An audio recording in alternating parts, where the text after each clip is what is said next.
원래 좌파 쪽에 있었던 분입니다. 외국어 대학을 졸업하셨는데, 사실 우리는 지금 현재 대한민국에 잘 사는 것은 이승만과 박정희 때문에 우리가 잘 살게 되거든요. 근데 이승만과 박정희가 돈을 다 만들어 놨더니 좌파 새끼들이 다 훔쳐가는 거야. 요걸 이제 설명하려고 그러는 거야. 어떻게 좌파들이 훔쳐가는지. 자, 다시 한번 박수하겠습니다.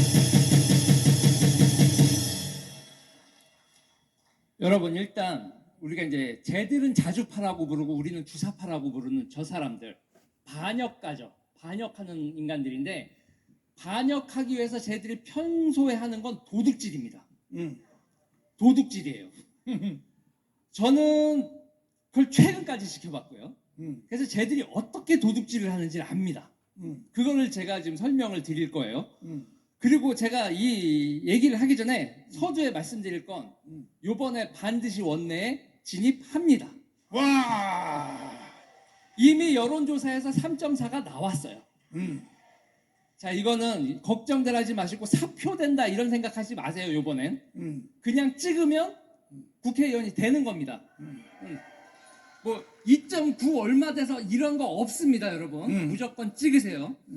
자, 일단 이것 드리고 이제 말씀을 드리면, 이제 우리가 속으면 안 되는 게 있어요. 우리가 약자를 돕는다. 옳은 일이죠. 약자를 돕는 건 옳은 일인데, 약자를 우대한다? 이거 잘 생각하셔야 돼요. 자, 보세요. 얘네들이 얼마나 약자를 팔아먹냐면, 윤미향이 팔아먹은 얘기는 이미 세상이 다 하는 얘기고, 여러분, 사회적 기업이라고 들어보셨어요?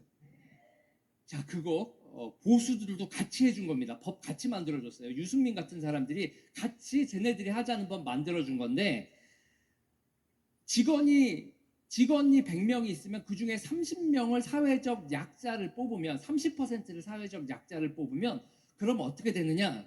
그러면은 수의 계약을 할 수 있어요. 공공 입찰에서.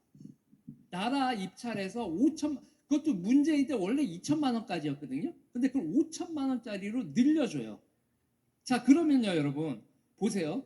그러면 거기서 이제 약자에서 되게 웃기는 게 뭐냐면, 장애인도 있고요. 장애인, 뭐 차상위 계층, 뭐 경단녀 이렇게 있어요.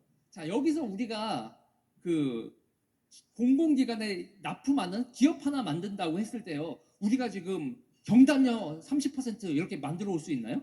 갑자기 뭐 주변을 둘러본 거려야 되잖아요.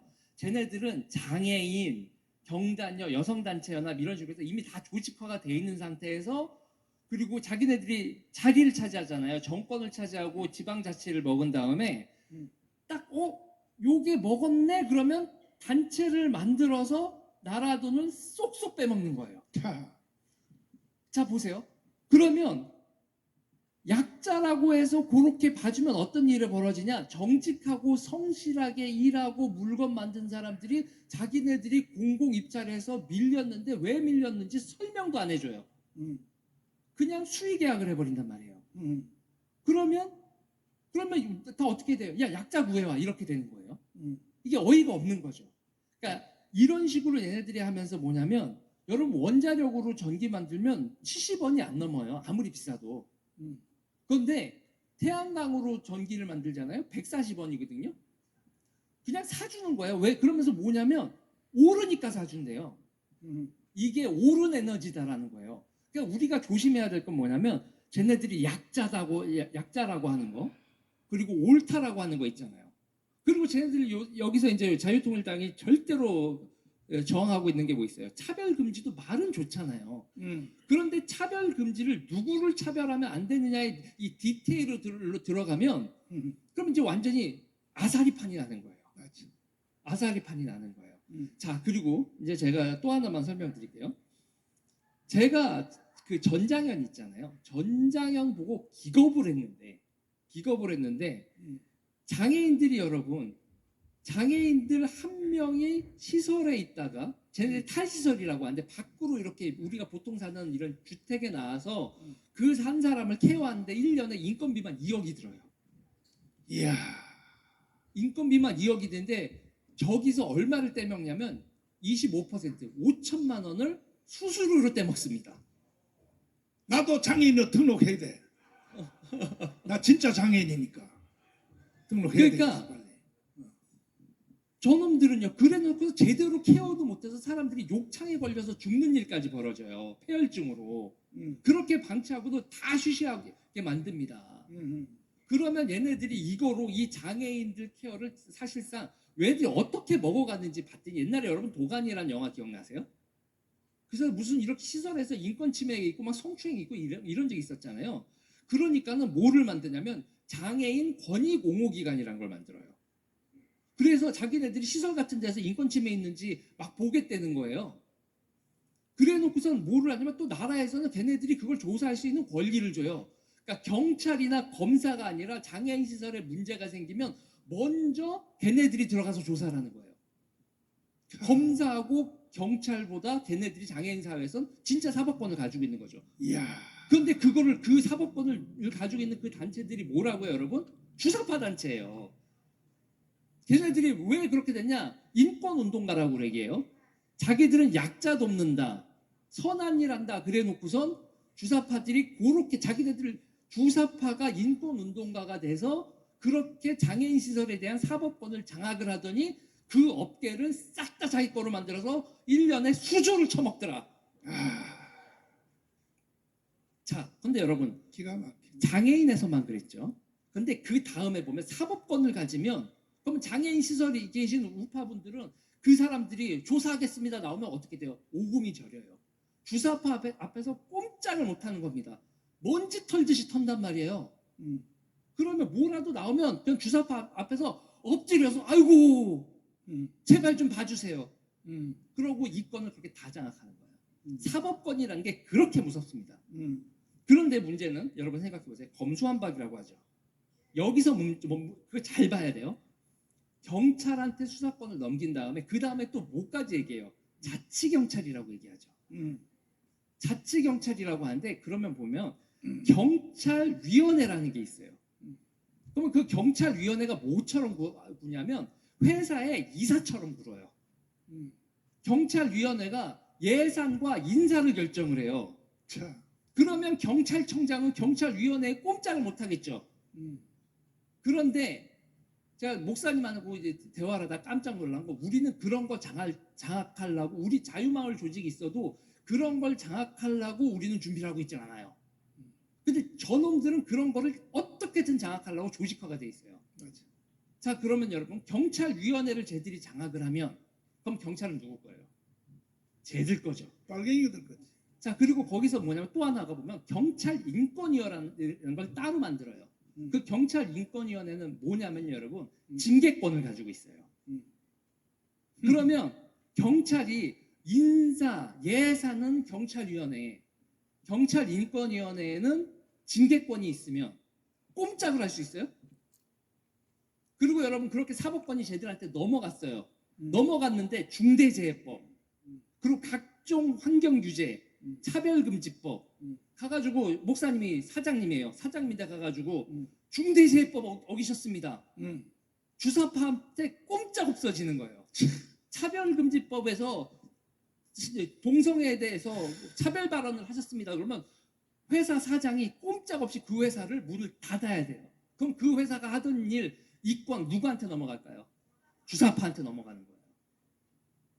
그러니까 검수완박은 단순히 검사에서 경찰로 넘어가는 게 아니라 경찰에서 다시 자치경찰로 넘어가면 대통령이 경찰을 통제하려면 누구를 통해서요? 행안부 장관을 통해서 하죠. 근데 이렇게 자치경찰이 되면 행안부 장관이 그 자치경찰한테 경찰권을 장악할 수 있어요? 없어요?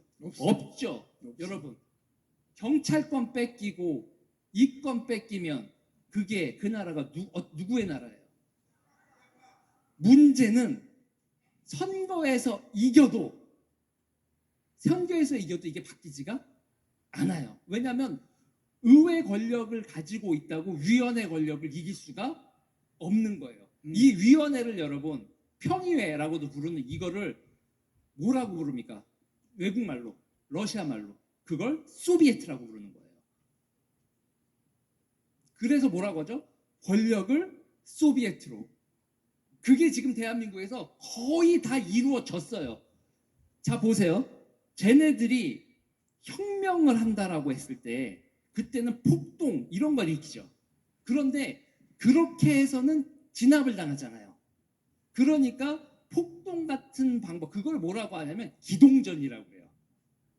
말 이렇게 띄고 간다. 혁명 같은 방법으로는 안 되니까, 폭동이나 혁명 같은 방법으로는 안 되니까 야금야금 먹자. 그걸 뭐라고 불러요?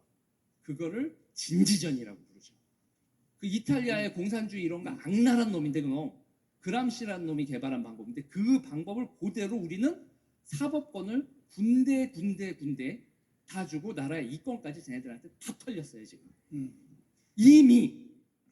그런데 이 과정에서 왜 이런 일이 벌어졌느냐? 이 도둑질을요. 왼쪽 애들이 도둑질을 하는 걸 봤으면 오른쪽이 말려야 되잖아요. 근데 야, 너 좋은 거 만들었구나. 나도 해먹을래. 이게 지금 대한민국 보수가 망한 근본적인 원인. 망하는 거예요. 왼쪽 놈들이 나라 세금 도둑질을 하는 걸 만들면 개발은 걔네들이 해요. 이게 또 이게 국민의힘 이것들이 순진해가지고 그런 걸 지들이 적극적으로 개발을 못해. 디테일하게 이렇게 만들어 놓으면 거기 가가지고 나도 한 입만 이래 놓으면 나라가 도둑놈들만 넘쳐나고, 그 도둑놈들 속에 누가 숨어 있다? 반역하는 놈들이 숨어 있는 거예요. 그러니 같은 도둑으로는 자기는 반역은 할 놈은 아니라고 해도 도둑질로는 공범이잖아요. 이재명, 곽상도, 박영수 이런 사람들, 박근혜 정부의 민정수석이 이재명하고 같이 손을 잡고 있었잖아요. 도둑질에 왼쪽 오른쪽이 없었잖아요. 그러니 같이 도둑질을 해줬으니 이 새끼들의 반역에 대해서 얘기할 수가 있겠어요, 없겠어요? 없죠. 막아야 되잖아요. 어떻게 막을까요? 우리가 막는 거예요. 우리가 자유통일당이 막는 거고, 우리가 요번에 원내에 진입해서 막는 거고, 국민들한테 이렇게 나라가 돌아가고 있다라는, 개꼬라지로 돌아가고 있다라는 거에 대해서 우리가 국민들한테 알려야 돼요. 여러분, 요번 총선에서 우리는 원내 진입을 하고요. 해야만 합니다.